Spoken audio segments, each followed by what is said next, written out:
Anjing ini mati ditabrak mobil. Gadis di sebelah perlahan-lahan memegangnya. Ia mulai mengatakan mantra, berharap anjing ini bisa hidup lagi. Tidak lama kemudian, anjing benaran membuka matanya, dan menjilati sang gadis dengan ramah. Ia bisa menghidupkan kembali yang sudah tiada. Bukan karena dia adalah Tuhan. Ia bertemu dengan Tuhan. Saat itu ia mengangkat burung kecil yang mati. Ia berharap burung itu bisa terbang kembali. Saat itu tiba-tiba muncul angin aneh. Dan muncul bayangan seseorang. Tuhan yang muncul. Burung kecil pun hidup kembali. Tapi yang anehnya adalah, selain anak gadis itu, tidak ada yang melihat hal itu. Di malam hari ia menceritakan hal itu kepada ibunya. Bahkan mengatakan Tuhan berkata kepadanya, tidak lama kemudian dia akan naik ke surga. Ibunya pun kaget, orang yang hidup bagaimana bisa naik ke surga. Ia pun langsung menidurkan anaknya. Tapi di tengah malam ia demam. Setelah dokter memeriksanya, ini adalah demam biasa. Tapi wajah ibunya sangat panik, mengatakan apa yang dikatakan Tuhan kepada anaknya. Dokter pun hanya tertawa, mengatakan ia percaya dengan ilmu biologi. Saat itu ayahnya mengeluarkan gambar yang digambar anaknya. Seorang gadis berumur 7 tahun. Tidak mungkin bisa melakukan hal itu. Apakah dia benar-benar melihatnya? Keesokannya sang gadis mengeluarkan sebuah gambar, yaitu teman baiknya yang sedang bermain bola basket. Tapi temannya itu lumpuh. Selalu berada di atas kursi roda. Bagaimana mungkin bisa bermain basket? Tapi sang gadis mengatakan, ini belum tentu. Ia memegang kedua tangan temannya, dan mengucapkan mantra. Tidak sampai setengah hari, di saat temannya pergi ke dokter untuk perawatan, tiba-tiba ia bisa benaran berdiri. Dokter yang melihatnya pun kaget. Selain Tuhan, tidak ada yang bisa menjelaskan hal ini. Berbagai orang yang sakit pun datang ke rumah untuk mencarinya, berharap ia mengulurkan tangannya.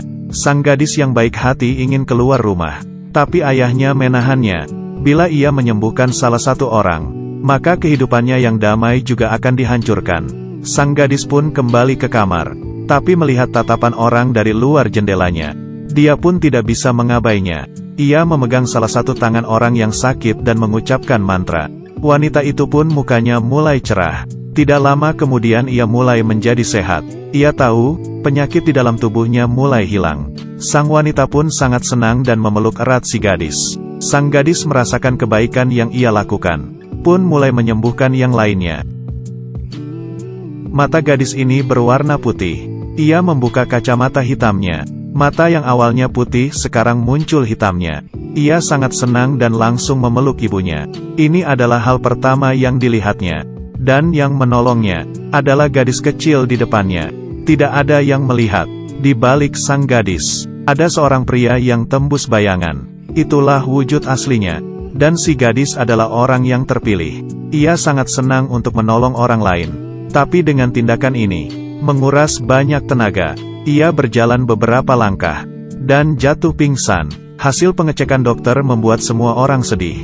Ia menderita kanker otak. Sekarang satu-satunya yang bisa lakukan adalah memperpanjang kehidupannya. Sekeluarga stres. Mereka tidak bisa percaya dengan hal ini. Gadis yang mendengar percakapan orang tuanya, mendengar dengan jelas. Meski ia takut dengan kematian, tapi ia lebih takut ibunya khawatir. Ia membuka kedua tangannya, dan mengatakan ia sangat mencintai mereka. Ia menangis dan memohon kedua orang tuanya, ingin sekali lagi pergi ke danau. Mungkin saja Tuhan memiliki cara. Tapi setelah itu, ia pun jatuh pingsan. Ayah segera membawanya ke rumah sakit. Tapi sang gadis berkata, tolong bawa aku ke danau.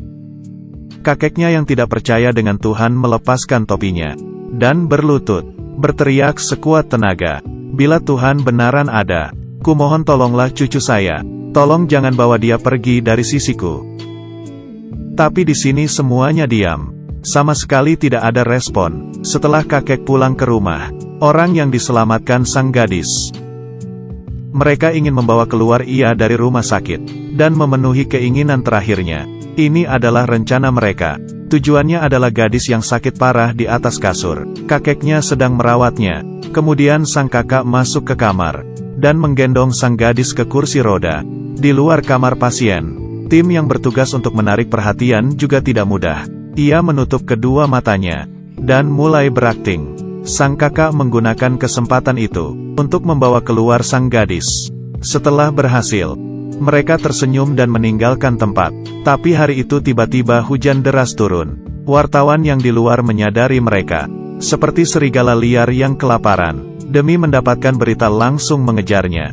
Polisi menyadari sang kakak. Sang kakek yang ingin melindungi mereka pun menghalangi mobil polisi. Sang kakak yang berhasil bertemu dengan masalah lagi. Ia menggunakan seluruh tenaganya untuk menggeser pohon. Di saat itu, orang-orang yang pernah ditolong sang gadis pun muncul. Mereka bergantian menggendong sang gadis. Meski di depan ada rintangan, mereka pantang mundur. Semuanya sampai di sebelah danau. Sang gadis mulai berdoa. Orang-orang di sampingnya mengelilinginya. Tapi tidak terjadi apa-apa. Sang gadis perlahan-lahan meninggal. Sang ibu sangat sedih.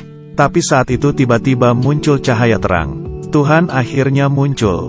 Semuanya langsung berlutut. Arwah sang gadis naik ke atas, menuju surga. Wartawan yang mengikuti mereka tidak bisa merekam sama sekali. Orang-orang datang ke rumah sang gadis, bertemu untuk terakhir kalinya.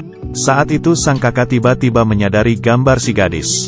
Tuhan ternyata mengirim pulang sang gadis. Semuanya pun langsung mengelilingi kasur sang gadis dan berdoa. Wajah gadis mulai cerah, dan mulai bernafas. Ia hidup kembali. Kebaikan menggerakkan hati Tuhan. Orang yang percaya dengan keajaiban tubuh sama seperti keajaiban yang tidak bisa dibayangkan. Semoga semua yang melihat ini selamanya mencintai dan dicintai. Aku adalah Xiaonan. Ikuti aku terus ya.